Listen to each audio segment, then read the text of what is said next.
So you don't want to get caught next to that thing without a seatbelt. Nope. All right, let's turn our attention to the weather back here on planet Earth. And here, at least in Seattle, it is wet and kind of cold. Yeah, it is. So, I mean, this is going to be a lot simpler than what you were just talking about, but we do have a lot going on today. So we have a powerful system moving through, producing stronger winds. We have potential record cold highs today.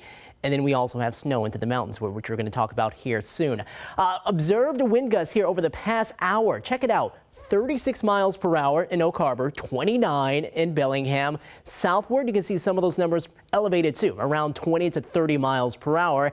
And this wind's probably going to get a little stronger as we have the front move by later on here into the afternoon. So there's a ton of wind. You can see that showing up in the trees as they kind of sway back and forth as the rain comes down a little heavier here in Shoreline. We still have the heaviest of the rain to go later on this afternoon, but you can tell this is a significant system that's moving through here in the month of May. Hurricane Ridge, this is where it's snowing right now, and you can tell because we can't see anything past what the camera lens is showing. The snow plastered on the screen right there. And then Stevens Pass, we're not getting hit by snow yet, but this is where we're expecting to see perhaps between 6 to 10 inches of snow here as we go throughout the overnight and into early tomorrow.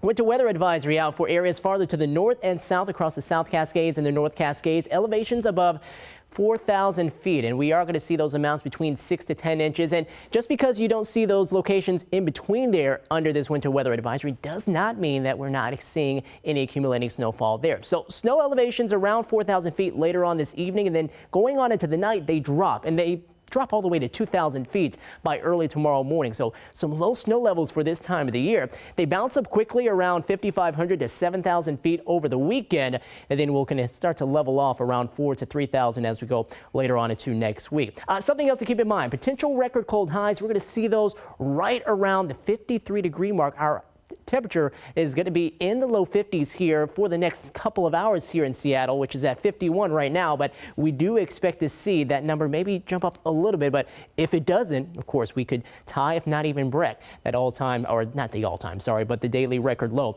for today. So we are seeing that south wind coming in at 5 miles per hour. We have the areas of rain that are coming down here in relatively light paces for the time being. Temperatures are down by about 5 to 10 degrees, down by 10 in Forks, down by 3 in Oak Harbor, 5 currently in Hoquiam, which puts a lot of numbers right now behind the front in the 40s, even 30s. Forks at 38, 50s out ahead of it with low 50s in Everett, Arlington at 52, right now at 51 in Renton. There's the rain. You can see that widespread. The heaviest of the rain, though, has been out here along the coast, where we've already picked up over 2 inches of rain around Quileute. Now, the record for the day is over 3 inches, so I think that's going to be fine.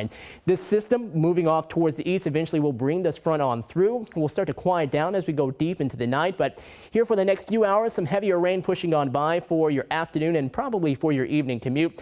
Latter part of tonight, we'll start to see things really dry out as this system heads eastward. We're still going to see that snow, especially with the convergence zone between Seattle to Everett and up into the mountains. We'll see areas of rain stick around for tomorrow, but they are going to be more off and on in nature as we go throughout the daytime hours. And then we'll go on into tomorrow evening and tomorrow night, another system rolling on through with more rain to come into the weekend. Now, rain amounts over the next 2 to 3 days. 1/3 of an inch to 1/2 an inch, even getting closer to an inch possibly as you get out closer to the coast. But up towards the north, we're going to see between 1/4 of an inch to 1/2 an inch there. And then we'll expect to see those snow amounts here for Stevens Pass, definitely get up around 6 to 10 inches. Snoqualmie Pass, since you're a little lower, we'll call for about 2 to 4 on the way there. Here's your forecast next 7 days at 53 today, 56 by Friday. We got 60s, and it looks like we'll see quite a few of them, at least for the weekend, and then we'll cool back down into the 50s as this cool and wet pattern still continues. Feels like football weather.